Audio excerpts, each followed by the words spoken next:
I'm Eric from Techisode TV, and here are the coolest new features on the Galaxy S20. This Galaxy Unpacked coverage is brought to you by Surfshark, a VPN service designed to protect your privacy. Stick around to learn how you can get 83% off a 2-year subscription and get 1 month free. The first thing I want to talk about is one of the features I'm most excited about, and that is the 120Hz refresh rate that comes across the entire S20 line. So on the left, I have the iPhone 11 Pro Max, and on the right, I have the Galaxy S20 Ultra.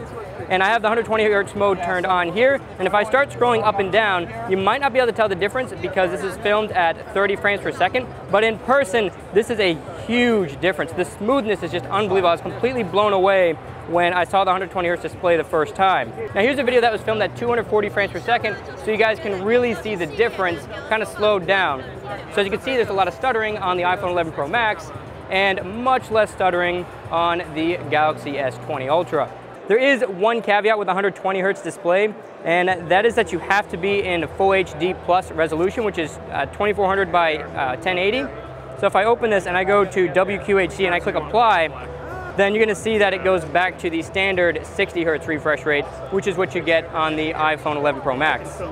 The other important thing to know is that Samsung has doubled the touch sensitivity as well, so it samples twice as fast, which is going to be really good for gaming when you need to have really fast movements, really fast button presses. The Galaxy S20 is going to be a lot faster for that kind of activity. So Samsung has a brand new camera mode on the entire S20 lineup. It's called Single Take. Now, if I go ahead and pull this away from my camera for a little bit and kind of zoom in on this other video so you guys can see what's going on, if I tap this button, then it's going to start capturing, and it tells me right at the top, it's capturing my face. I can kind of move around, capture different things here.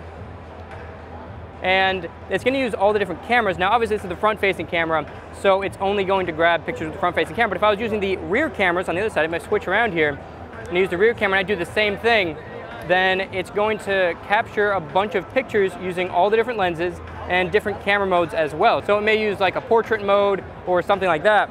And if I tap this, and if I tap this arrow, I can see the full video, and I can see a bunch of the other shots that it took. Now, it's really dark in here, so this is kind of hard to demonstrate here, but this gives you guys a rough idea of how this feature works, and I can dive a lot deeper into this feature once I get an S20 for myself.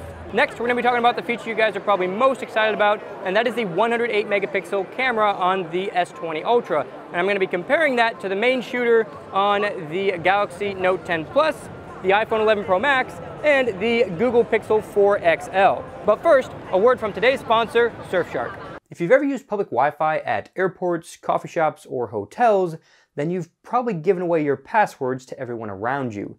That's because all it takes is a little bit of computer know-how and a couple free apps for anyone to see all of the data moving on that network. That's why I use a VPN service called Surfshark. It encrypts all of my data so I can log into any of my accounts without having to worry about prying eyes. VPN services like Surfshark can also spoof your location, so if you're in a country that blocks things like Netflix or YouTube, Surfshark can make it look like you're in the United States and you can still get access to those services. Surfshark can even save you money on airplane tickets. That's because airlines will often monitor your search history, and if they see that you've been searching for the same flight multiple times, they'll increase the price for that flight. Surfshark hides your search history, so airlines and other online retailers can't do that. If you guys want to get 83% off a 2-year subscription to Surfshark and get 1 month free, go ahead and click the link in the description or the pinned comment and use the coupon code Techisode at checkout. Thanks again to Surfshark for sponsoring my Galaxy Unpacked coverage. So here's a 108 megapixel picture from the Galaxy S20 Ultra. As you can see, it's incredibly dark at the venue, and this is actually a little bit brighter than what it looks like in person. So the first important detail is that the 108 megapixel camera can still compensate for dark environments. However, there does seem to be a trade-off, and I'll get to that in a minute. First, here's the same picture taken on the Galaxy Note 10 Plus.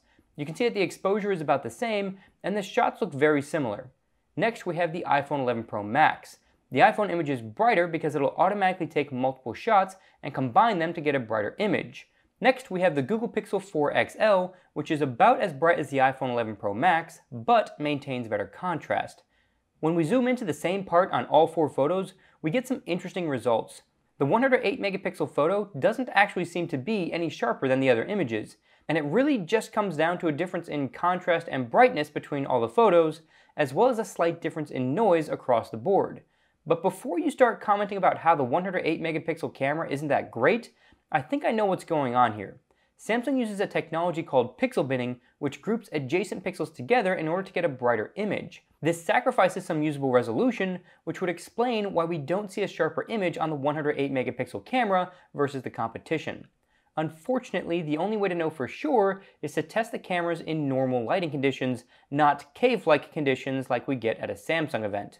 Needless to say, I'll be revisiting this test when I get a retail version of the Galaxy S20 Ultra, so don't forget to subscribe and turn on notifications if you don't want to miss that. Samsung's also brought a Pro video mode to the S20 lineup, and this gives you a lot more granular control over your videos. This is going to be especially useful for people who like to take their videos a little bit more serious. They want to do some kind of cinematic filming, things like that. You get a ton more controls, everything from ISO to color balance to autofocus. You can manually focus exactly where you want. You can focus rack, so you can grab focus and you can gradually push it forward or pull it back. So you can do a lot of really neat cinematic things with this new Pro mode. In case you guys are wondering, you don't get the Pro video mode with the front-facing camera. That's only for the rear camera. So if I go ahead and tap more here, tap Pro video, you'll see it just switches back to the rear camera. Speaking of Pro video, Samsung's also added an 8K video mode to the entire S20 lineup. So regardless of which one you get, you tap this little icon right here, this 16:9 icon, and then right there you're gonna get the 8K mode. It's its own designated mode, so you're not always filming in 8K. It's just when you want it, you can switch to the mode and then switch right back to your regular filming mode. Now, all you can do is just start recording, and now I'm filming here in 8K, which is absolutely ridiculous. Now, some of you guys are probably thinking, why on earth would you need to film in 8K? And there's a few reasons. One, you can zoom in pretty far and not lose much detail or quality. Now in this room it's super dark, so it's really hard to demonstrate this. I'll have to show you guys a better example when I can actually use this outdoors or with lighting that's not super dim. Another big benefit to filming in 8K is that if I tap this icon in the corner, it's going to take a still image, and that's going to be a 33 megapixel still image. That's huge. So if you're filming your kids running around, you're filming your friends, you guys are doing a bunch of funny stuff, and you're filming 8K, and you're like, man, that would make an awesome picture, just tap that and you can quickly snap a 33 megapixel picture. But let's say you didn't get the picture and you're like, oh, I didn't hit the button. That's okay. Stop the video, tap here to show the video, play the video,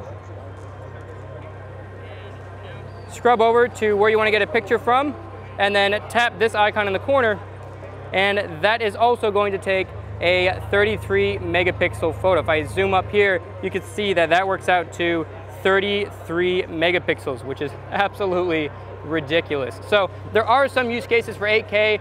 Most of you guys probably won't be filming it very often, but there's definitely some good use cases for it. One more important detail about the 8K camera is that it does not work on the front-facing camera. So you can see there's no option here for 8K.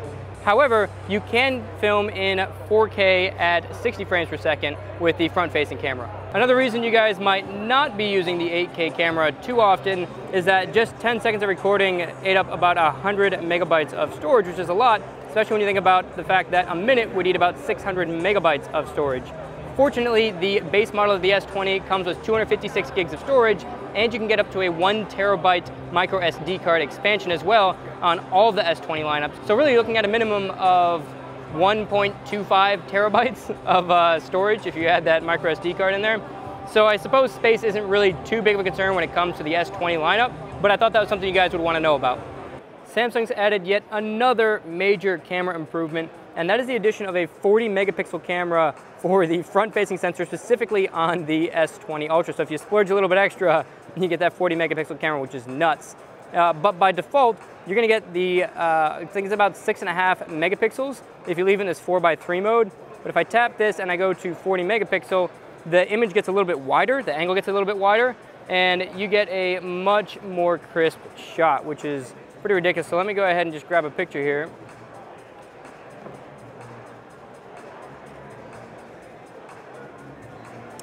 Now if I zoom in on this shot, you can see that there's a ton of detail in that Lumix, and it's super dark in here. So this is actually really impressive how far you can zoom in with the front-facing camera. I'm going to be diving pretty deep into a lot of the features on the Galaxy S20 Ultra, specifically on my channel. So if you guys aren't subscribed yet, go ahead and hit that subscribe button and smash the notification bell so you guys don't miss the upload. That's it for this Techisode. I'll catch you guys in the next one.